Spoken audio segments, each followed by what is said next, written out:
up, gangsters? It's been a minute, right? Haven't done like a YouTube update in forever. So I thought, why not a better time than me working on my spring garden? Got lots of shit going on right now, y'all. So anyways, bear with me. I'm about to flip my screen and show you my pot babies. Not what you think.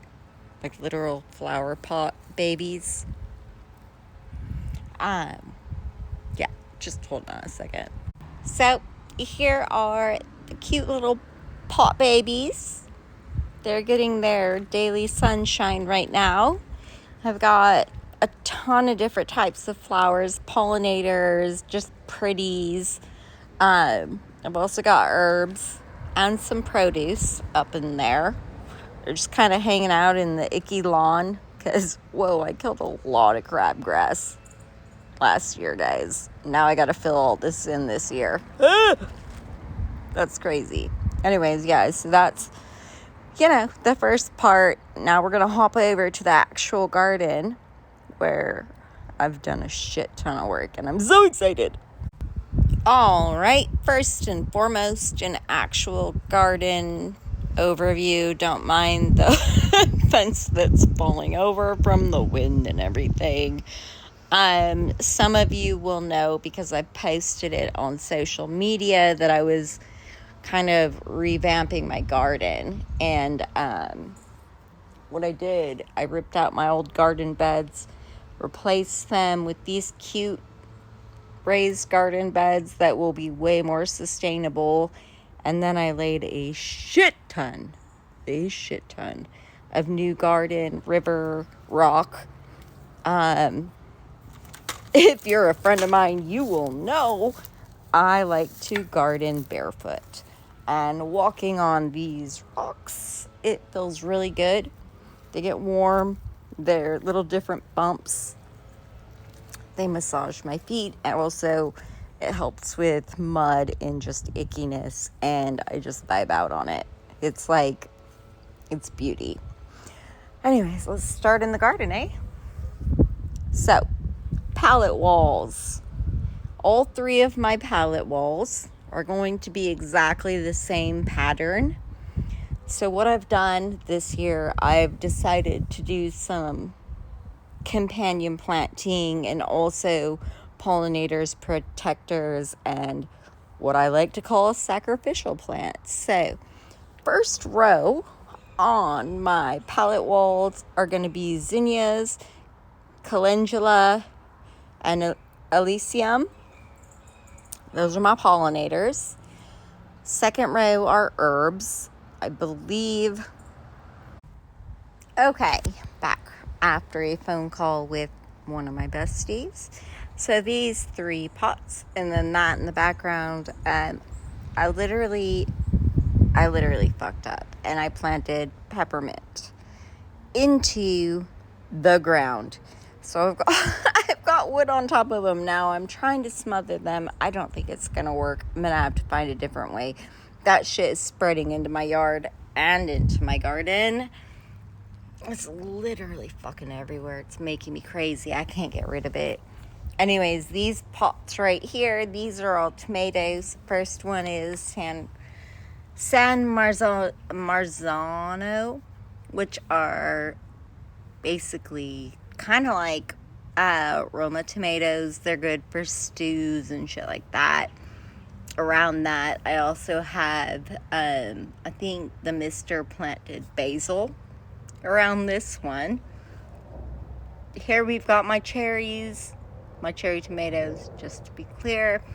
I think this one has either oregano or thyme around it. I don't, again, quite remember because the mister did these. And then here are my beefsteak tomatoes for burgers and sandwiches. And they've got chives planted around them. So again, the companion planting. These different herbs are very helpful because they will deter the aphids, the hornworms, and any other icky bugs that come into the garden and want to eat up my tomatoes. Also the rodents, the pests that I deal with all the time. It'll deter them too because of the scent. Over here, this is my first garden bed. I love these garden beds. They're metal, galvanized. They'll be so much more sustainable than the wooden beds that I had. When I cleared out all of the soil from my old wooden beds, there were like termites and just wood rot down along the bottoms and stuff. So this would be a lot better. In this garden, I've got some scallions, some radishes. This trellis. So I've got 2 zucchini plants, 2 summer squash plants, and I'm going to train them to grow upward because they're viney. Duh. I got some carrots over here, and then strawberries right here. In the middle, I've got star flowers. In the middle, the very middle, is star flower, which is barrage, right? On each corner, I made a square here. That's calendula. It goes calendula, marigold. And then in each little pocket of that square, I've got nasturtium planted. Those are all pollinators and also protector plants. I've got scallions here. Like I said, around the circle of the beds, which will be the same in the next one, I've got alyssum, I've got thyme, I've got chives and lavender. So we did like a white purple kind of mixture around the bed for aesthetic purposes. Yes, I've got solar powered lights because if any rodent gets into the bed, those lights will go off and scare them. This right here, I'm so excited about this. This is a new addition this year. These are little composters. They look very little from the top, but they're actually really long. So basically what you do is you put all of your composting scraps inside of it. The worms that are in my garden will go through the holes that are within the bottom part of that, and they will start to break down all the composting stuff and create very healthy soil that they will move around the beds. I'm actually really stoked about it. I've never done it. Kind of like a cool thing to test out this year.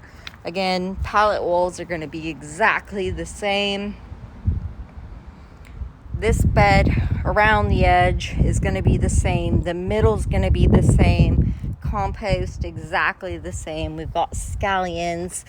We have got peas, sweet peas. We've got green beans and pole beans in here. So this is more of my viney, upward growing plants. Once they start to mature a bit, I will put little, so like those growers, but they're little and they're green to help support their growth. This trellis right here, I've planted 4 cucumbers. So 1, 2, 3, 4. I will train them to go up the trellis. I've learned throughout the years of trying to grow cucumbers that they really do when they have more air, more oxygen, more space. I've gotten some really amazing giant cucumbers growing them this way. So I'm hoping for more success this year. I'm over here. I've got my pepper plants. Right here is big guy. The middle are bell peppers. This one is my jalapeno. Peppers tend to grow really well in Texas. We companion planted some basil and chives with each one of them to protect from aphids. I've always struggled with aphids and my pepper plants. It's a whole thing. We every year have a battle. So I'm hoping with the basil and chive, I don't have to have such a battle. Cross your fingers. I also put up a little bird bath. It's a little over full right now. I put some of the little glass beads in it. I plan to keep it like half full so all the pollinating bugs can land on those glass pieces and get some hydration while they're pollinating. That's actually very helpful for pollinators. Over here I've got my blackberry bush that's come back again this year. Coming back again. So we'll see how she does. Right now she's looking pretty happy and healthy. And then in all these cinder blocks that you're seeing empty, they're all like lined around my bed, like my garden bed, because the first thing that happened with my garden when I had set it up, it's gone through a lot of transformations. It was just always a part of it, and I have now things growing and maturing, so I don't want to move them. So I've cleared all those out. My today project is going to be adding a mixture of soil and black cow compost to each one of those cinder holes. Sorry. Keep saying cylinder for some reason. I don't know. It sounds better. And then I'm going to do like a pattern around, because for each cinder block hole, I'm going to do what is called a teddy bear sunflower seed. If you don't know what those are, I highly encourage you to go Google them. They look like they are straight out of the Lorax, and I'm so stoked to see them fully bloom. So I think it's going to go alyssum, teddy bear sunflower, alyssum, teddy bear sunflower, alyssum, teddy bear sunflower, etc., etc., etc., until, they're all the cinder block holes are filled in.